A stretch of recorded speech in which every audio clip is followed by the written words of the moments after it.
August 19th, 1944. 0400 hours. Outskirts of Falaise, Normandy, France. Marcel Dubois knelt in the pre-dawn darkness beside a hedgerow that separated his wheat field from the dirt road, his 67-year-old hands steady on a rifle he hadn't fired in anger since 1918. The label model 1886 rifle, a relic from the Great War that he'd hidden in his barn for 26 years, felt familiar despite the decades. The wood stock, worn smooth by his hands during 4 years in the trenches, pressed against his shoulder exactly as it had when he was a young soldier fighting Germans the first time. 50 meters down the road, a German staff car approached slowly, its headlights dimmed according to blackout regulations. Inside that vehicle, according to information passed to Dubois by the French resistance cell operating in Falaise, were 3 officers from the 7th Army headquarters. Senior officers, men whose deaths would disrupt German command and control during the critical Allied breakout from Normandy. Behind Dubois, hidden in the pre-dawn shadows, his son-in-law Henri Moreau whispered urgently, "Marcel, let me take the shot. Your eyes aren't what they were. Your hands shake. You're 67 years old. This requires precision. You don't have any more." Dubois didn't respond immediately. His eyes, which Henri claimed weren't what they were, tracked the approaching vehicle with the focus of a man who'd spent 50 years as a farmer, watching for changes in weather, reading subtle signs in crops and livestock, developing the patience that comes from working land that doesn't reward haste. His hands, which Henri claimed shook, held the rifle with absolute steadiness, born from muscle memory and determination that age hadn't diminished. And his heart, which beat slower now than it had in his youth, maintained the calm rhythm of a man who'd already faced death during 4 years in the trenches and no longer feared it. "Henri, you're 28 years old. You have a wife and 2 children. I'm 67. My wife died 3 years ago. My children are grown. The mathematics favor me taking this risk. Besides, I've killed Germans before. You haven't. Stay quiet and watch." What neither of them knew, what nobody in the Falaise resistance cell could have predicted, was that over the next 14 hours, Marcel Dubois would kill 6 German officers, disrupt an entire army's command structure during the critical Falaise pocket battle, and prove that age meant experience, not weakness. The story of how a 67-year-old French farmer became one of the resistance's most effective assassins in a single day begins not in 1944, but in 1914, when a young Marcel Dubois first learned to kill. September 7th, 1914, Orca River, France. 20-year-old Private Marcel Dubois, 2nd Battalion, 45th Infantry Regiment, crouched in a hastily dug trench watching German infantry advance across open fields toward French positions. This was his first battle, the first battle of the Marne, and nothing in his training had prepared him for the reality of industrialized warfare. The German assault, wave after wave of field gray uniforms advancing with parade ground precision, should have terrified the young farmer from Normandy. Instead, Dubois found himself strangely calm. He'd spent his entire life observing patterns, reading animal behavior, understanding timing. Combat, he realized, followed similar principles.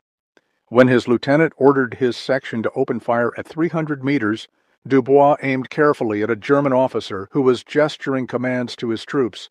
The label rifle fired. The officer dropped. Dubois reloaded, acquired another target, fired again. This pattern continued for 10 minutes until the German assault faltered and withdrew.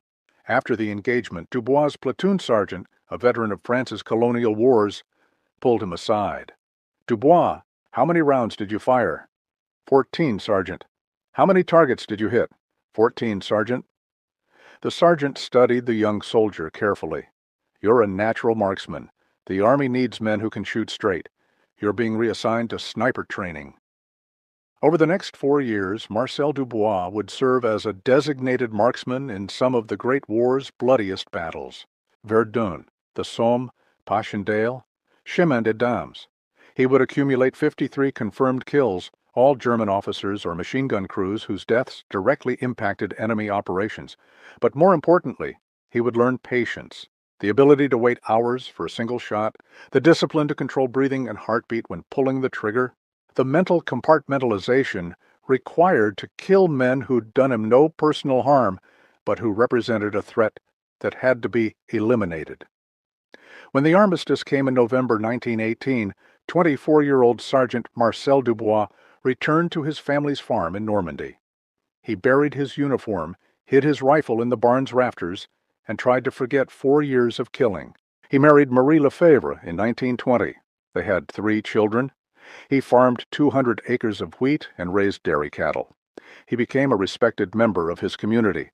For 26 years, Marcel Dubois didn't fire a weapon in anger. He attended church every Sunday, served on the village council, helped neighbors during harvests. The man who'd killed 53 Germans became the farmer who wouldn't even hunt deer because he'd seen enough death to last a lifetime. But June 6, 1944, changed everything. When news reached Falaise that Allied forces had landed on Normandy's beaches, Dubois realized that the war he'd thought was over in 1918 had merely been interrupted. Germany had returned, and this time they'd occupied his homeland. June 10, 1944. A German convoy passing through Falaise requisitioned Dubois' dairy cattle, leaving him payment vouchers that were worthless. The officer who supervised the requisition, a young lieutenant who couldn't have been more than 22, struck Dubois across the face when the farmer protested the theft. "You will provide what the Wehrmacht requires, old man. Be grateful we don't requisition your land as well." Dubois, blood trickling from his split lip, said nothing, but that night he climbed into his barn's rafters and retrieved the Liebel rifle he'd hidden in 1918. The weapon was wrapped in oilcloth, protected from moisture and rust. He cleaned it, oiled the action, and discovered that 26 years hadn't diminished his ability to maintain a rifle. He also retrieved something else from the rafters, a journal he'd kept during the Great War, documenting his kills, recording what he'd learned about shooting, timing, and patience. The entries, written in younger handwriting, felt like messages from another life, but the knowledge they contained was timeless. Target selection matters more than shot difficulty. Kill officers, not soldiers. Disrupt command, not manpower. 1 dead lieutenant causes more confusion than 10 dead privates. Reading his own words from decades earlier, Dubois understood what he needed to do. The Germans occupying Normandy had officers. Those officers controlled operations. Killing them would degrade German effectiveness during the critical period when Allied forces were breaking out from the beachhead. July 3, 1944. Dubois made contact with the Falaise resistance through his neighbor, Paul Moreau, who was Henri's father. The resistance cell, consisting of approximately 30 active members conducting sabotage and intelligence operations, was skeptical when Paul proposed bringing Marcel into the organization. The cell leader, a 35-year-old former police officer named Claude Beaumont, was blunt during their first meeting. "Marcel, you're 67 years old. Resistance work requires physical stamina, quick reflexes, and the ability to move fast when operations go wrong. You're too old for this." Dubois' response was measured. "Claude, I spent 4 years as a sniper in the Great War. 53 confirmed kills, all German officers and machine gunners. I know how to shoot, I know how to wait, and I know how to kill without being caught. What do you need killed?" The room fell silent. Claude had been expecting arguments about patriotism or revenge. Instead, this old farmer was offering professional assassination services with the casual tone of someone discussing crop rotation. "You're serious? You killed 53 Germans in the last war?"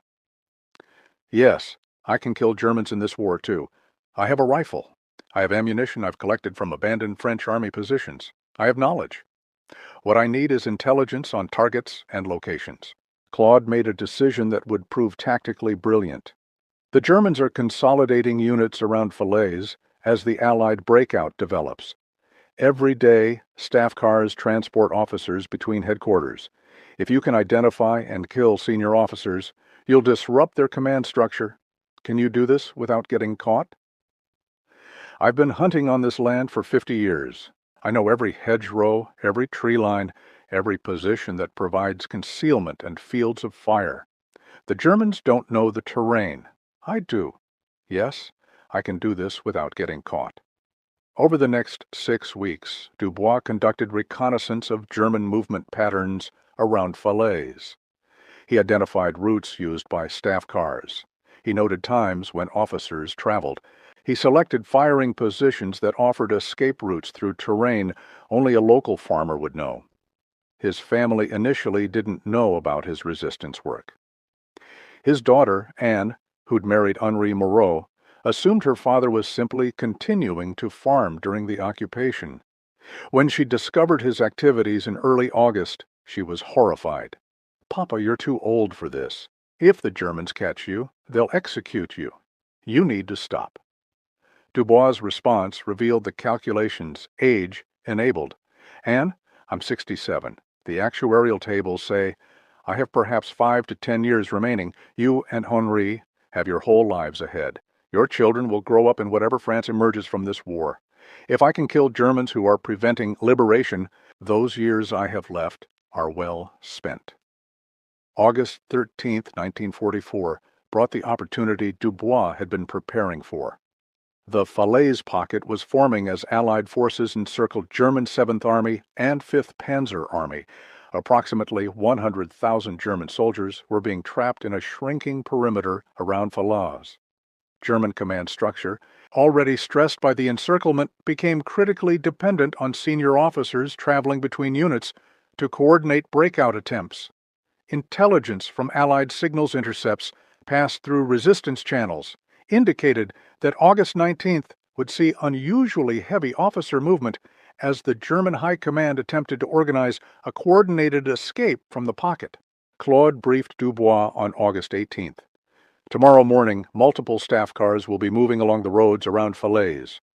We've identified at least 3 separate movements involving field-grade officers. This is your opportunity. How many can you kill?" "As many as present themselves. I'll start before dawn and continue through the day. Each shot will be from a different position, making it appear like multiple shooters. The Germans will waste resources searching for assassins who don't exist while I move to the next position." Henri, who'd been selected to support Dubois during the operation, was skeptical. "Marcel, you're planning to conduct multiple assassinations in a single day, moving between positions, evading German searches, maintaining accuracy after physical exertion at your age? This is suicide." "Henri, I've thought about this carefully. I know the terrain better than any German. I move slowly, but I move quietly, and I don't make mistakes. Speed isn't important. Patience is. Now let's review the positions I've selected. August 19th, 1944, 04:15 hours. Dubois' first position overlooked the D16 road connecting Falaise to Argentan. Intelligence indicated a staff car carrying officers from the 353rd Infantry Division would pass at approximately 04:30 hours, traveling under cover of darkness to avoid Allied air attack. Dubois lay prone behind the hedgerow, his level rifle resting on a small sandbag he'd carried to the position the previous evening. The range to the road was 50 meters, close enough to ensure accuracy even in the limited visibility of pre-dawn darkness. At 04:28 hours, he heard the vehicle approaching. The German staff car, a Mercedes-Benz 260, moved slowly due to the reduced visibility. Inside, Dubois could see 3 silhouettes through the vehicle's windows. He aimed at the front passenger seat, where senior officers typically sat. His breathing slowed, his heartbeat steadied. 50 years of muscle memory took over as his finger pressed the trigger with the exact pressure required to fire without disturbing his aim. The level fired. The 7.5mm round, traveling at approximately 2,300 feet per second, struck the front passenger through the window. The vehicle swerved but didn't stop immediately. Dubois fired again, this time targeting the driver. The car veered off the road and crashed into a tree. Dubois was already moving before the vehicle came to rest. He collected his sandbag, his spent brass casings that would have revealed his position, and moved along a pre-planned route through terrain he'd walked thousands of times during 50 years of farming. Within 3 minutes, he was 200 meters from the ambush site, concealed in a drainage ditch that German searchers wouldn't find without extensive searching. He heard German voices shouting in the distance. Vehicle engines as reinforcements arrived, but by the time they organized a search of the area, Dubois was long gone, moving toward his second position 400 meters away. Henri, who'd been positioned as an observer 300 meters from the ambush site, joined Dubois in the drainage ditch. "Marcel, you killed at least one, possibly two. The vehicle crashed. I heard Germans shouting about officers being wounded, but they're setting up checkpoints. Moving to the next position will be difficult. We move through the fields, not the roads. I know paths the Germans don't. Follow me and stay quiet." The movement to the second position took 30 minutes of careful navigation through terrain that looked impassable to someone unfamiliar with the area. But Dubois knew every hedgerow, every ditch, every tree line that provided concealment. They reached the second position, overlooking a different road, without encountering German patrols. At 0545 hours, dawn was breaking. Dubois' second position covered a crossroads where intelligence indicated officers from the 84th Infantry Division headquarters would be meeting at approximately 0600 hours to coordinate defensive operations. This engagement would be different. Multiple targets, daylight conditions, increased risk of being spotted after firing. But Dubois had selected the position specifically because it offered excellent concealment and multiple escape routes. At 0558 hours, 2 German staff cars arrived at the crossroads nearly simultaneously. 4 officers emerged from the vehicles, spread maps on the hood of one car, and began discussing positions. They were approximately 80 meters from Dubois' position. Dubois aimed at the senior officer, identifiable by his insignia, and the deference other officers showed him. This was likely a colonel or brigadier. His death would create maximum disruption. The level sights lined up on the officer's center mass. Dubois fired. The officer collapsed. The other 3 officers scattered, seeking cover. Dubois worked his rifle's bolt, chambered another round, and acquired a second target who'd taken cover behind the staff car. The vehicle provided concealment, but not protection. Dubois aimed carefully and fired through the car's thin metal body. The second officer went down. The remaining 2 officers were now firing pistols in Dubois' general direction, but their shots were poorly aimed panic fire. Dubois chambered a third round, but the surviving officers had reached better cover. Rather than risk exposure by continuing to engage, he withdrew. The escape from the second position required moving through an apple orchard that provided excellent concealment but difficult terrain for a 67-year-old man. Dubois moved deliberately, conserving energy, using the patience that age taught. Henri, younger and faster, had to consciously slow his pace to avoid outdistancing the older man. By 0630 hours, they'd reached the third position, this one overlooking the main road between Falaise and Troun. Dubois was breathing heavily from the physical exertion. His hands showed a slight tremor from fatigue, but he remained functional and focused. Henri noticed the tremor. "Marcel, you're exhausted. We should stop. You've already killed 3, maybe 4 officers. That's enough for one day." "I've killed 2 confirmed, possibly a third. The day's intelligence indicated 6 high-value targets would be moving. I have 3 more opportunities. We continue." At 0715 hours, the third opportunity presented itself. A German convoy, consisting of 2 trucks escorting a staff car, approached from the east. Intelligence had predicted this movement. Officers from the 2nd Panzer Division's headquarters relocating to avoid Allied artillery fire. This engagement presented new challenges. The convoy was moving, not stationary. The range was approximately 120 meters, longer than the previous shots, and the escorts meant return fire would be immediate and accurate. Dubois calculated angles and timing, The convoy would slow at a curve in the road approximately 100 meters from his position. This would provide a 3 to 5 second window when the staff car was moving slowly enough to enable accurate fire while still being far enough that return fire would be less effective. The convoy reached the curve.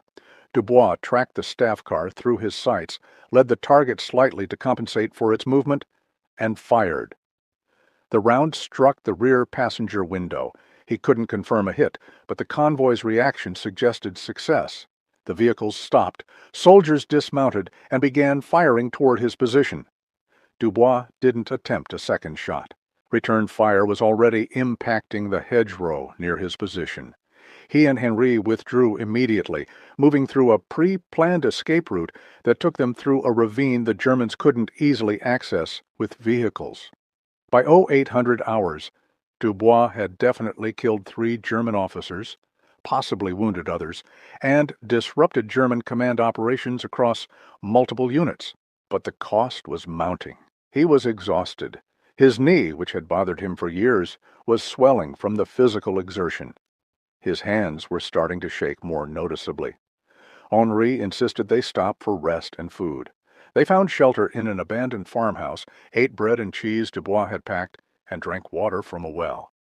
During this break, Henri again urged his father-in-law to stop. "Marcel, you've done enough. 3 confirmed kills of German officers in 4 hours is extraordinary. Your body is failing.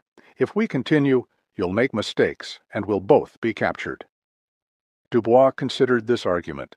His body was indeed failing, but his mind remained sharp, his hands still steady enough when rested, and his determination undiminished. More importantly, the intelligence indicated 3 more high-value targets would be moving during the afternoon. "Henri, you're right that my body is failing, so you should go home. Tell Claude what we've accomplished. I'll continue alone. If I'm captured, you won't be implicated. I'm not leaving you. Then stop arguing and help me plan the next position." If this story has you on the edge of your seat, make sure to subscribe and hit that notification bell. We share the most incredible true stories of courage and resistance from World War II that you won't find anywhere else. Don't miss what happens next. Now let's continue with Dubois' afternoon operations. At 1100 hours, Dubois established his 4th position overlooking a road junction near the village of Morteau.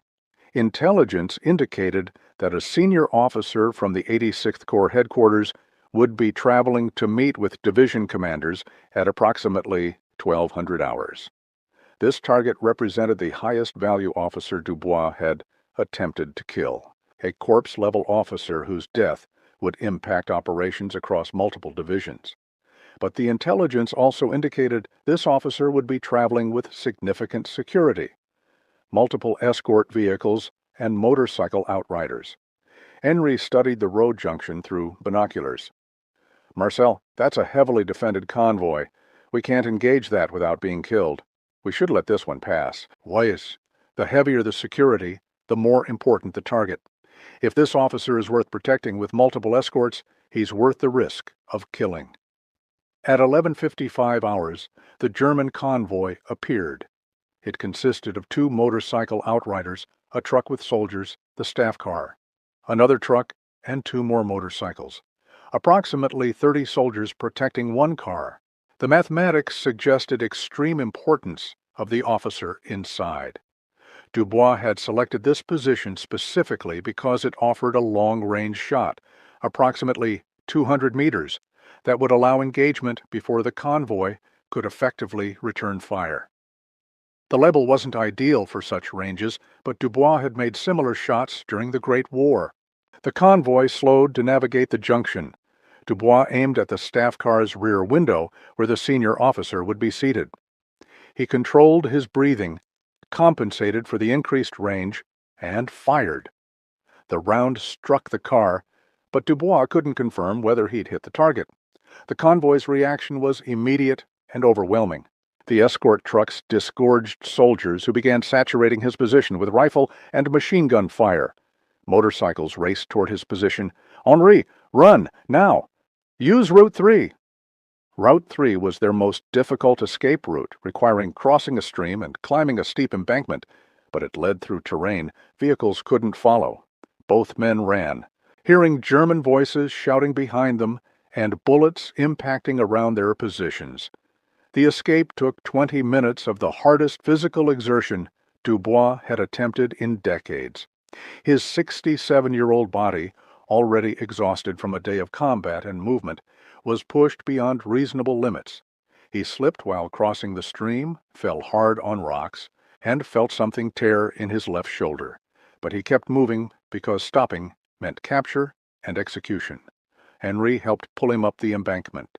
They reached a forested area where German soldiers on foot couldn't easily track them, and collapsed in exhaustion. Henri examined Dubois' shoulder. It's badly bruised, possibly torn muscle. You can barely move your left arm. Marcel, this is over. We're going home. What did you observe when I fired? The convoy reacted like you hit something important. Multiple officers rushed to the staff car. Radio antenna started transmitting. They called for medical support. I think you hit the target. Then we continue. I have 2 more opportunities identified for this afternoon. Help me wrap this shoulder so I can use the rifle. Henri, realizing argument was futile, used strips torn from his shirt to create a makeshift sling that immobilized Dubois' left shoulder while leaving his right arm functional.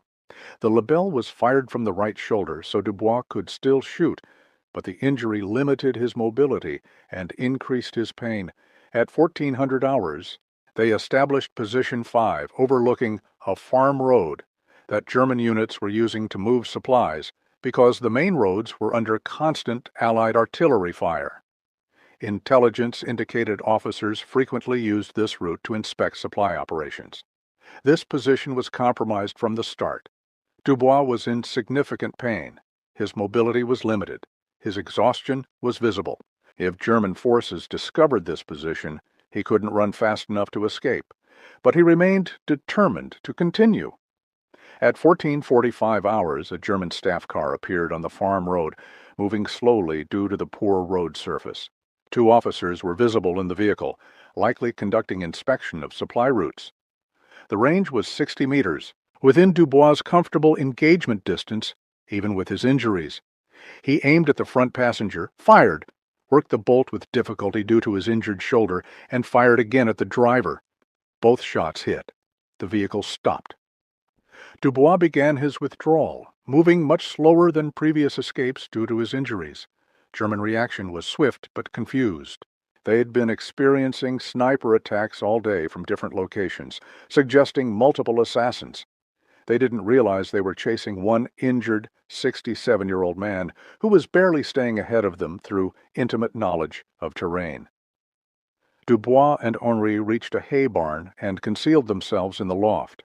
German soldiers searched nearby but didn't check the barn thoroughly. After 30 minutes, the search moved away, and they were able to continue moving toward their final planned position. By 1600 hours, Dubois was operating on determination alone. His shoulder throbbed with pain that made concentration difficult. His exhaustion had progressed to the point where he struggled to walk without stumbling. His hands shook continuously now, requiring him to brace the rifle to maintain stability. But intelligence indicated one final high-value target. A staff officer from the Panzer Group headquarters would be traveling at approximately 1700 hours. This officer was coordinating the German breakout attempt from the Falaise pocket.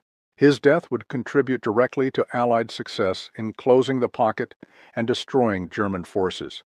Henri made a final plea. Marcel, you've killed 5 confirmed, possibly 6 officers today. You've disrupted German command across multiple units during the most critical battle in France. You've done more than anyone could expect. Your body is broken. We need to stop. One more, Henri, then we go home. Position 6 overlooked the main Falaise-Argentan road, the same general area as the first engagement, but a different specific location. Dubois selected a position in a destroyed building that provided excellent concealment and fields of fire, while also offering protection if German forces attempted to assault his position. At 1655 hours, The predicted staff car appeared, moving quickly despite the road conditions. This was clearly a high-priority movement, likely the headquarters officer intelligence had predicted. The range was 90 meters. Dubois, fighting exhaustion and pain, forced himself to focus. This was his final shot of the day. After this, he would withdraw and let younger resistance fighters continue the war. But this shot needed to count. The staff car was moving fast, approximately 50 kilometers per hour.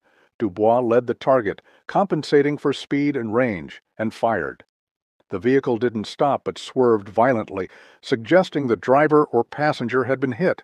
Dubois fired again, this time aiming at the vehicle's engine block to disable it. The second shot achieved its purpose. The car lost power and coasted to a stop. German escort vehicles immediately began deploying soldiers, but Dubois and Henri were already withdrawing through the destroyed building's rear exit. The final escape was the most difficult. Dubois could barely walk. Henri supported him, practically carrying him at times, through 200 meters of terrain to where they'd hidden a bicycle earlier in the day. Henri pedaled, while Dubois rode on the handlebars, an undignified but effective transportation method that got them away from the search area. By 1800 hours, they reached the Moreau farm where Dubois' daughter Anne was waiting with Claude from the resistance cell. Anne's reaction to seeing her father injured, exhausted, and barely conscious mixed relief with anger. "Papa, look at you. You can barely stand. Was this worth it?" Claude answered before Dubois could respond. "Anne, your father killed 6 German officers today. 6. The disruption to their command structure during the Falaise battle is incalculable. German radio traffic is in chaos. Units don't know who's commanding them. Coordination has collapsed. Yes, it was worth it." Dubois, sitting in a chair and accepting water from his daughter, finally spoke. "I killed 6 that I can confirm, possibly wounded others. Each shot was from a different position, making Germans think they're facing multiple assassins.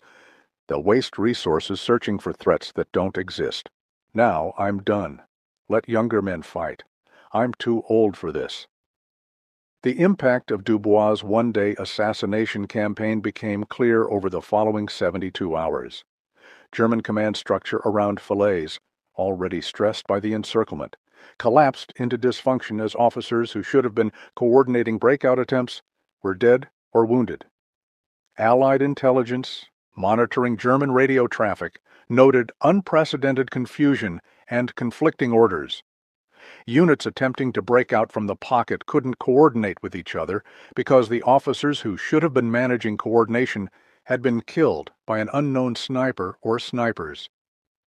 The Falaise pocket closed completely on August 21st, trapping approximately 50,000 German soldiers who were killed or captured. While Dubois' actions were only a small factor in this massive Allied victory, intelligence officers later estimated that the command disruption he created prevented at least 2 organized breakout attempts that might have allowed several thousand German soldiers to escape. German security forces, meanwhile, launched massive manhunts, searching for the snipers who'd killed 6 officers in one day. They assumed they were facing a team of professional assassins, possibly British or American special forces. The possibility that one 67-year-old French farmer was responsible never occurred to them. Dubois spent 3 days recovering from his injuries before he could work his farm again. His shoulder healed slowly, requiring weeks before he regained full mobility. But he refused medical attention that might have attracted German attention, instead relying on his daughter's nursing and his own toughness. On August 25th, Allied forces liberated Falaise. The German 7th Army had been destroyed in the pocket, losing 50,000 men captured and 10,000 killed. The road to Paris was open. France's liberation was accelerating. When American intelligence officers interviewed resistance fighters about their activities during the battle, Claude mentioned Dubois' achievement. The Americans were skeptical until they verified the reports through German documents captured after Falaise fell. A German security report dated August 20th documented the crisis. August 19th 6 separate attacks on Wehrmacht officers in the Falaise sector. Casualties include 1 colonel, 2 majors, 3 captains confirmed killed, plus multiple wounded officers of various ranks. Attacks conducted from different positions using different approaches, suggesting coordinated team of at least 4 to 6 assassins. Extensive search operations initiated, but assassins remain unidentified. Command continuity severely disrupted during critical period of encirclement operations. An American intelligence officer, Captain Robert Harrison, interviewed Dubois in September 1944. His report captured the essence of what made this achievement so remarkable. Subject: Marcel Dubois, age 67, farmer. Conducted solo assassination campaign against German officers during Falaise battle. Claimed 6 confirmed kills in approximately 14 hours of operations. German documentation confirms 6 officer casualties in locations and time frames matching subject's account. Subject's methodology demonstrates professional military training. Upon inquiry, subject revealed service as French Army sniper during Great War with 53 confirmed kills. Assessment: subject represents unique combination of age, experience, local terrain knowledge, and proven combat skill. His achievement on August 19th exceeds what would be expected from trained special operations personnel, accomplished despite age-related physical limitations through superior tactical planning and intimate terrain knowledge. Recommend recognition for extraordinary service. But Dubois refused recognition or publicity. When offered French medals for his resistance service, he declined. I killed Germans who were occupying my country. This required no special courage. Any Frenchman would do the same if they had the skills. His attitude toward killing had evolved from his Great War experience. In 1918, he'd been a young man learning to kill. In 1944, he was an old man who remembered exactly what killing meant and approached it as a necessary task, not a heroic adventure. In a rare interview conducted in 1946 by a French historian documenting resistance activities, Dubois reflected on August 19th. People call it heroic that a 67-year-old man killed 6 German officers. It wasn't heroic, it was murder, necessary murder during wartime, but murder nonetheless. I killed those officers because they represented the organization that occupied my country and killed my countrymen. Their deaths degraded German effectiveness during a critical battle. But I don't celebrate it. Each of those 6 men had families. They were following their nation's orders just as I followed mine in the last war. The difference between 1918 and 1944 was age. In 1918, I was young and thought killing was glorious. In 1944, I was old and knew killing was terrible, but sometimes necessary. Age gave me the perspective to do what needed doing without glorifying it. Make sure you're subscribed and have those notifications on because we have more incredible stories of resistance and courage coming your way. These stories need to be told and remembered. Now let's see what happened to Dubois after the liberation. After the liberation, Dubois returned to farming full-time. The physical toll of his August 19th operations, combined with his age, meant he could no longer conduct the kind of physically demanding resistance work he'd attempted. But he contributed to reconstruction efforts, helped identify collaborators who'd assisted German occupation, and served as an informal advisor to younger resistance fighters being integrated into the French military. His daughter Anne, who'd been terrified by her father's combat operations, later came to understand why he'd taken such risks. In a letter she wrote to him in 1948, she reflected on his choices. "Papa, I was angry when you risked your life during the war. I thought you were being reckless and foolish. Now, I understand you were being calculated and wise. You knew that at 67, your remaining years were fewer than the years Henry and I and our children have ahead. You chose to risk those years to protect our future. This wasn't reckless. It was the most profound love a father and grandfather could demonstrate." The French government, despite Dubois' refusal of recognition, awarded him the Resistance Medal and the Croix de Guerre with Palm in 1949. He accepted these quietly but never displayed them, keeping them in a drawer with his Great War decorations. The psychological impact of returning to killing after 26 years of peace affected Dubois in ways he rarely discussed. He experienced nightmares about both wars, the faces of men he'd killed in 1918 mixing with those from 1944. But he also possessed the emotional resilience that age and hard living provided. In a conversation with his priest in 1950, Dubois addressed the moral dimension of his actions. "Father, I've killed at least 59 men in 2 wars. Catholic doctrine says killing is sin, but both wars required killing to defend France. Have I sinned 59 times, or have I served my nation as required?" The priest's response acknowledged the complexity. "Marcel, you acted in defense of your nation and countrymen. Your intent wasn't murder but protection. God judges the heart, not just the action. Your heart sought to protect, not to murder. That distinction matters." This theological absolution mattered to Dubois, who'd struggled with the moral weight of killing for decades. The recognition that his actions, while terrible, were morally justifiable within the context of defensive warfare provided peace that age alone couldn't give. Dubois lived until 1967, dying at age 90 from heart failure.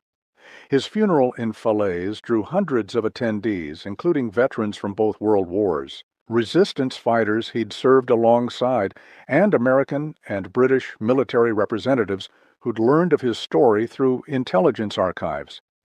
The eulogy, delivered by Claude Beaumont, who'd led the Falaise resistance cell, focused on what made Dubois extraordinary. Marcel Dubois was the oldest man in our resistance cell, and we initially doubted he could contribute. We were wrong. His age was his greatest strength. He had experience we lacked, patience we couldn't match, and perspective that only decades of living could provide. When we needed someone to kill 6 German officers during the war's most critical battle in France, it was the 67-year-old farmer who accomplished what younger men couldn't. He taught us that age doesn't mean weakness if you've spent your years developing skills and wisdom. He showed us that the old can fight as effectively as the young if they fight smart, rather than fast. And he demonstrated that patriotism doesn't diminish with age, it deepens. Among Dubois' effects, his family found the journal he'd kept during both world wars. The final entry, dated August 19, 1944, read, "Today I killed 6 German officers during the Falaise battle.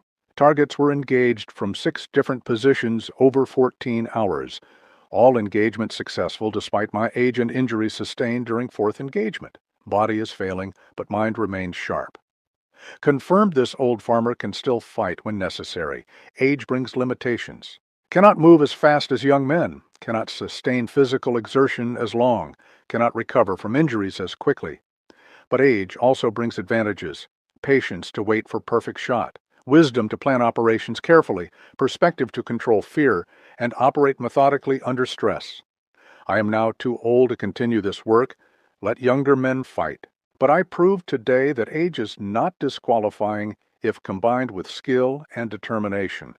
The Germans mocked the idea of old Frenchmen resisting their occupation.